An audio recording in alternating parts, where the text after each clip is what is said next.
Guys, I think I was targeted for my anti-war position back in 2014 in my university when all this annexation of Crimea happened.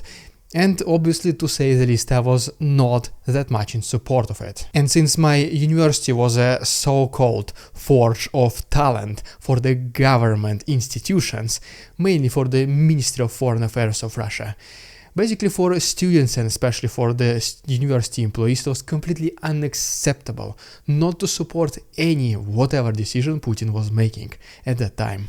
And in today's video, I want to tell you exactly what happened and how I was able to avoid severe consequences without changing my political stance. What's up, investors? It's the Russian dude. So yes, back to 2014 when the annexation of Crimea by Russia happened, and at that time obviously a lot of people were pretty confused what's going on. This was a relatively new thing for them. But if you're in some way related to the government authorities, just like for example our university and let's say specifically employees, you are simply not allowed to think differently. If you're not unconditionally supporting any decision Putin makes, you are risking to lose your career. And pretty much the same thing more or less was expected from the students as well. And if you're not in support of the invasion, or at least let's say so you're something else beyond, neutral towards the international policy of Putin, the professors were kinda letting you know that you have to change, bro. Otherwise, they will make sure to make everything possible to make your student life as miserable as they can. And this is pretty much what happened to me. Of course, none of what I just said was the official position of the institution. It was just some kind of an unspoken rule which kinda everyone guessed pretty quickly. Or at least this is something once again which was like kind of an urban legend if you wanna call it like this. But yeah, everyone knew it. So yes, back to my own situation. This is approximately January-February of 2014, right in the middle of the exam session. And just a couple of months before that, I was making a lot of presentations for my English classes. Basically talking about America, Europe, that everything is good there, let's just simplify things. And also I was known for my anti-Putin position pretty much my whole student life. So obviously the combination of these two did not create a look of a perfect government-affiliated student. But I mean, I didn't care. I was always on the side of truth, peace and just basic common sense. And at that time also it was not that scary to talk against Putin all the way, once again, until 2014. And exactly at that time, when everything for me related to my university started to go south very quickly. I passed my other exams relatively easily, but I was struggling very much on my English exam. And just one quick thing for you to understand the situation better. In Russia they gave you 3 attempts to pass any particular exam, and if you fail them, you're pretty much expelled. And so for you to understand where this is going, whenever I just appeared on my very first attempt, they already made me fail. They said that it is because of my infrequent attendance. Even though I participated in like 80 plus, like almost 90%, pretty much almost every single class during the semester, and I did have a couple of friends who, on the opposite hand, participated only in 20% of them, and they did pass the exam in the first try. And so yes, at that moment I only had 2 attempts left. Fast forward to the second try. I entered the room to try to answer the questions, and like in less than 5 minutes they say, okay, that's it, we heard enough, you did not pass. Please prepare, please study harder and come for the third and last chance. I obviously tried to argue, I mean, you did not even ask me remotely enough for you to judge if I'm capable of speaking English. I guess as you guys see, I'm not that good English speaker. At least in their mind. And so yeah, they pretty much said, no, just leave the room, we do not care, you did not pass the exam, please leave the room, we are not gonna change our minds. And well, that's what I did. And then, couple of weeks later, I go in for my very last attempt. Obviously nervous, overly prepared, I was studying this whole time, and I was like, there's no way I can fail this time. Well, little did I know, so I'm sitting in front of the examination commission, they ask me questions for 15 minutes or so, and then they just keep asking more and more and more questions, far beyond my actual exam questions.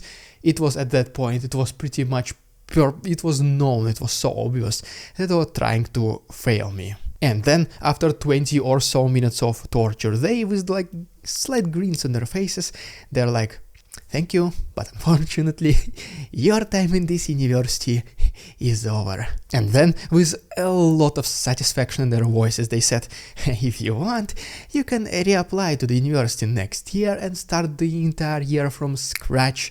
That's the least we can do to help you. I was obviously arguing about this, saying that you asked so many questions which are absolutely not related to the exam. You made me fail. For this, they were only replying, that's it, you just failed, you do not speak English that good, please leave the room, or we will have to involve the headmaster so that you will never be able to attend this university ever again in your life. And so right now, as I'm making this video, it does make a little bit more sense to me why this exactly happened. Just like I mentioned in the very beginning, it's because there was a Crimean invasion. I was known for my anti-Putin, anti-government position, definitely not supporting the annexation.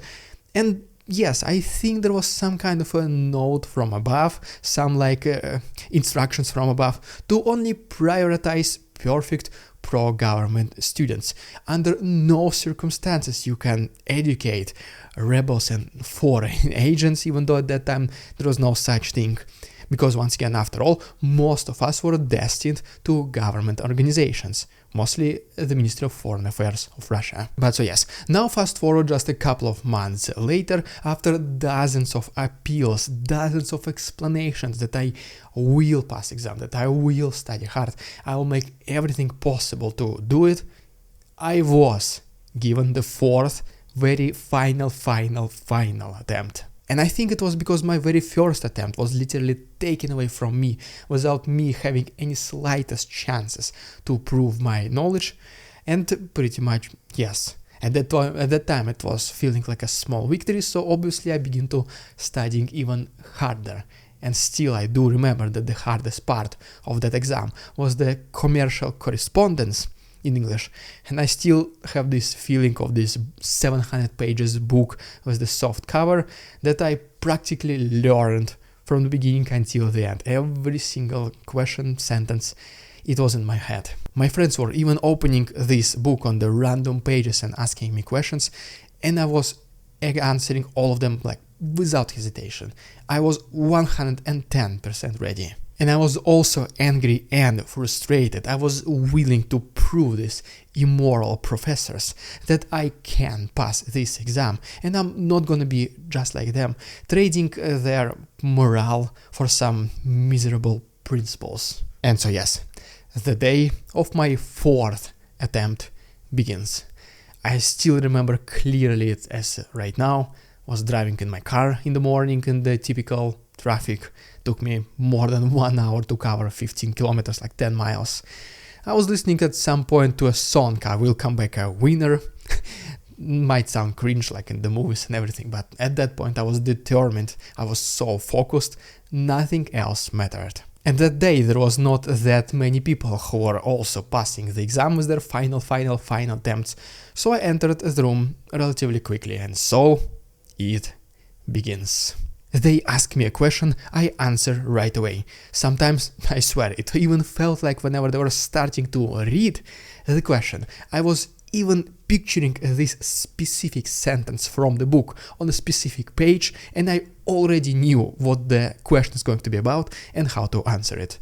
This is how much I was prepared. I was interrogated for maybe another 50 minutes to the total of like 30 minutes or so. And yes, once again, this time there were these additional questions. They still wanted me to purposely fail me, but they just had no idea how prepared I was. So in the end, they had absolutely no other choice either to make me pass. And by the way, I did not even receive an A grade. I received like a C or something, just like, the barely passing grade. But I didn't care.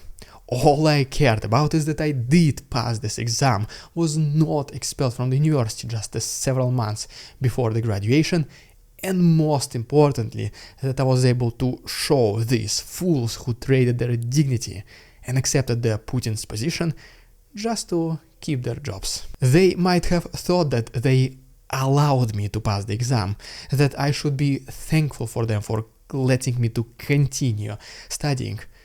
But in my head it was not me who lost. I did pass the exam where I was targeted for my anti-Putin's position. I did pass the exam where 4 professors tried everything they can to make me fail. And I still remained the very same human being with the same beliefs and moral principles. I did not have to change my political opinions or betray my conscience just to get an easy pass by. There was a risk of me wasting 4 years of my life and not even being able to graduate, which in some way could have potentially ruined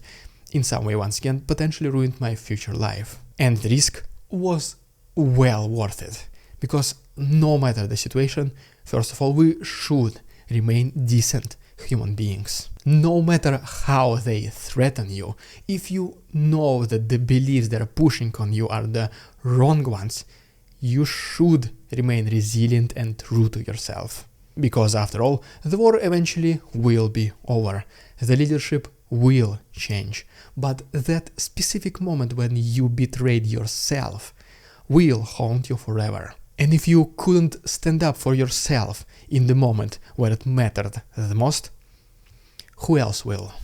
So yes, guys, please let me know in the comments if you experienced something like this yourself, and please share with us your experience. And also, please let me know if you like this style of very personal videos, in addition to my daily news reporting, which by the way will be back very soon, so don't worry. And if you wish to support the channel, get early access to these videos, and also hundreds of uncensored footage from Russian-Ukrainian war every single week, please consider checking my Patreon, which starts only as little as $4 for the entire month, and there's even 1 week of free access for you to see if you like it or not. Thank you so much, Patreons, for your support, and see you on Monday.